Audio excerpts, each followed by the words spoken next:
Lady. प्रिय छात्रों, आज मैं कक्षा 12 में रॉबर्ट नर्सिंग होम, जिनको कन्हैयालाल मिश्र ने, कन्हैयालाल मिश्र है, अच्छा वचन रुक जाओ, एक मिनट देख ली कौन है सर। सही। तो प्रिय छात्रों,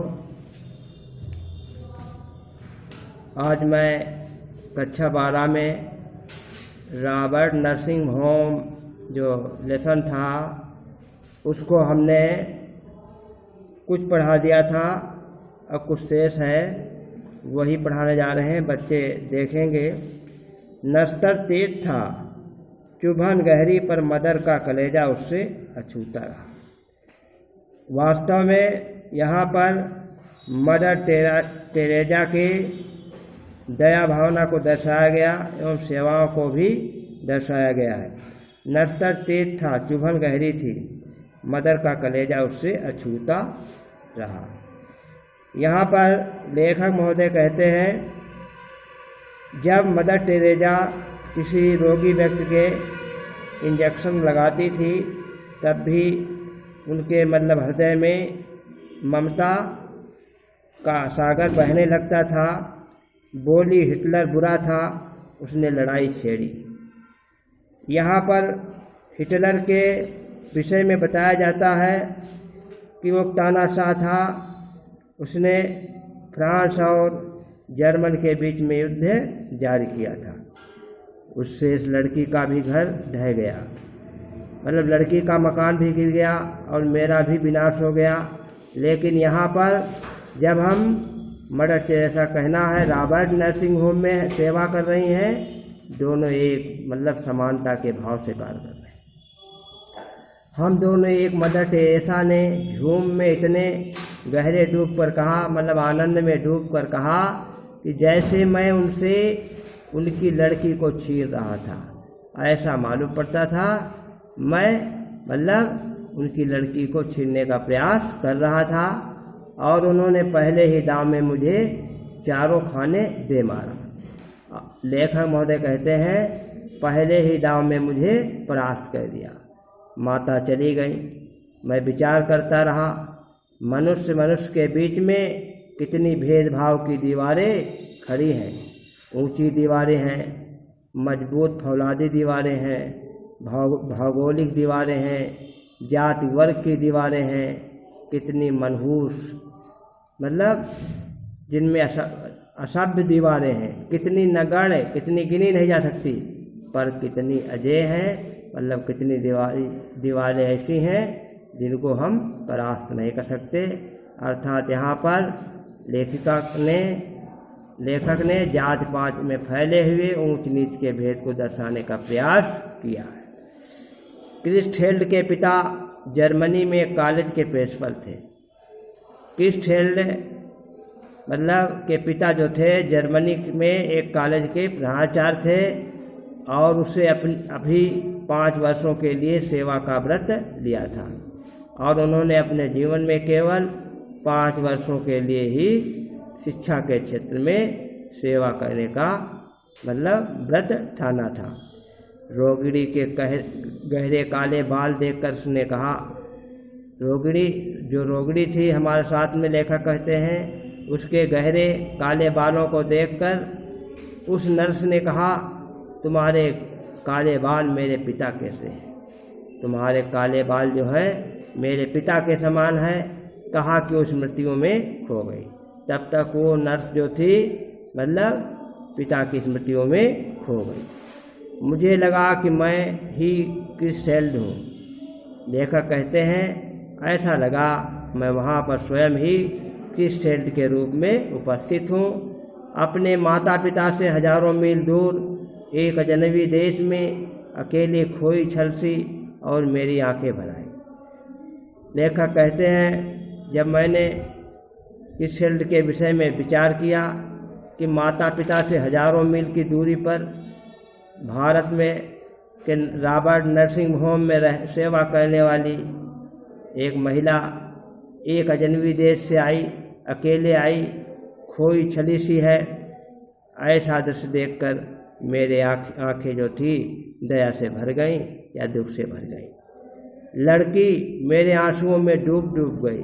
वो लड़की जो थी जब मेरे आंसुओं को देखा तो भी दुखी हो गई और किनारा पाने की उसने जल्दी से उन्हें अपने रुमाल से पोंछ लिया और अपने को स्वयं शांत करने के लिए उस क्रिस्टल ने अपने आंसुओं को रुमाल से पोंछ लिया। उसकी सदा हंसती आंखें सम वो नरम हो आई, क्योंकि वो जो नर्स थी सदैव हंसती रहती थी, लेकिन जब पिता के बालों की घटना को सुना तो उसकी आंखें दुख से भरपूर हो गई, पर जरा भी नम नहीं। लेकिन जरा भी नम नहीं, मतलब दुख था लेकिन समाप्त हो गया। मैंने पूछा, घर से चलते समय रोई थी तुम? लेखक महोदय कहते हैं, जब मैंने उस नर्स से पूछा जब तुम घर से चली थी तब क्या तुम मतलब वहाँ मतलब जब अलगाव हुआ था तब क्या तुम रोई थी? उसका भोला उत्तर था, मतलब उसका सीधा साधा उत्तर ये था, ना, माँ बहुत रोई थी लेकिन मैं नहीं रोई थी, लेकिन मेरी माँ बहुत रोई थी। फटी आँखों कुछ देर मैं उससे देखता रहा। लेखक महोदय कहते हैं, दुख भरी आँखों से मैं उस नर्स को देखता रहा। तब कुछ बिस्कुट उसे भेंट किए, तब मैंने कुछ उसे बिस्कुट दिए।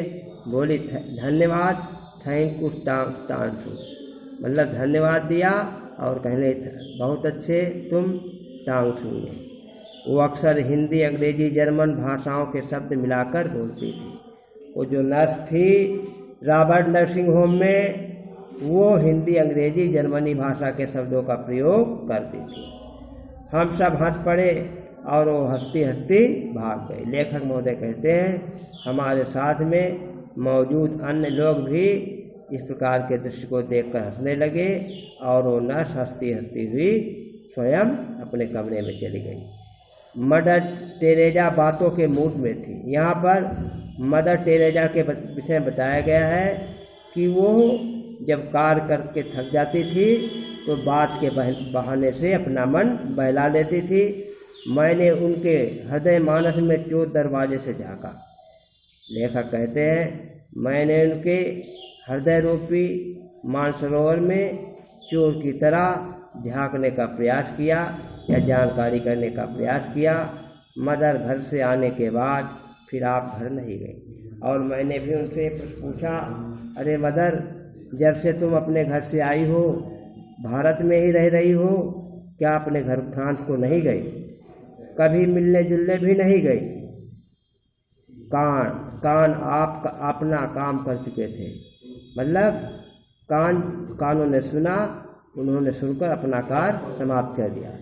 वाणी को अपना काम करना था, लेकिन वाणी को अपना काम करने की जरूरत थी, पर मदन ने उसकी राह मोड़ दी। लेकिन माता ने उसकी मतलब दूसरी बात छेड़ दी और तब मैंने सुनी ये कहानी, तब मैंने ये कहानी को विस्तार से सुना।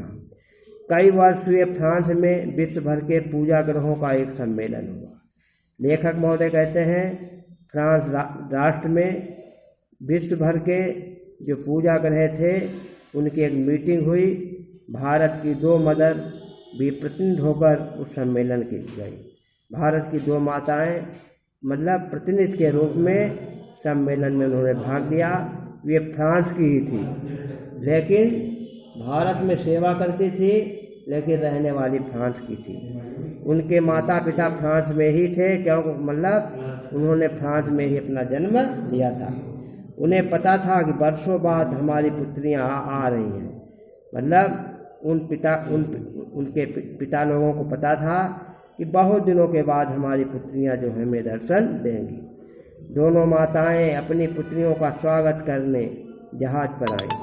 दोनों माताएं जो थी अपनी मतलब पुत्रियों का स्वागत करने के लिए जहाज से आईं, पर विचित्र घटना ये हुई कि ये दोनों अपनी पुत्रियों को पहचान नहीं पाई। लेकिन उस 2 माताओं ने अपनी पुत्रियों को स्वयं नहीं पहचान पाया और आपस में कहती रहीं कि तुम्हारी बेटी कौन है और हमारी बेटी कौन है। अंत में उनका नाम पूछा और तब गले मिल गए, अर्थात तब वो बड़े ही प्रेम भाव से उनको बेटियों को गले लगा लिया। कहानी पूरी हुई तो कई प्रश्न उठते हैं। जब कहानी पूरी हो जाने पर कई भाव मन में आए, पर मदर टेरेजा उठते न उठते भाग गई। लेकिन मदर टेरेजा जो थी, मतलब उठते न उठते भाग गई, तुरंत ही वहाँ से चल बसी। निश्चय ही उन दोनों अनपहचानी पुत्रियों में से एक वे स्वयं थी। लेकिन 2 पुत्रियां गई थी भारत से फ्रांस को, लेकिन जो वास्तव में पहचानी नहीं गई थी, उन पुत्रियों में मदर टेरेसा भी एक थी। बस इतना ही एक दिन में उनसे कहला सका। लेखक महोदय कहते हैं, मैंने एक दिन में केवल इतने ही शब्द उनके मुख से सुने। घर से बहुत चिट्ठी आती हैं। मदर टेरेजा ने कहा, हमारे घर से बहुत चिट्ठियाँ आती हैं, तो मैं यहाँ के किसी स्थान का फोटो भेज देती हूँ। रोग पूरे उभार पर था।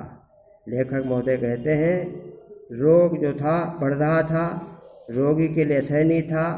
मदर टेरेजा ने कहा, तुम्हारे लिए आज मैं ईश्वर से विनती करती हूँ। उनका चेहरा उस समय भक्त की श्रद्धा से प्रोत्साहित हो उठा और उस मरीज का चेहरा भक्ति भाव से, श्रद्धापूर्व से मदर टेरेजा के प्रति उत्साहित हो उठा। बच्चों, ये पाठ यहाँ तक पढ़ाया है, अगले टर्न पर फिर पढ़ाएंगे, क्योंकि आज लास्ट मंगलवार है, सोमवार को फिर हम पढ़ाएंगे। तब तक इसको पढ़ेंगे और जीवनी जो है लिखी है पीछे, किताब से याद करेंगे। नमस्कार। ये निशान लगा दी, कई डेट है आज? मंगल।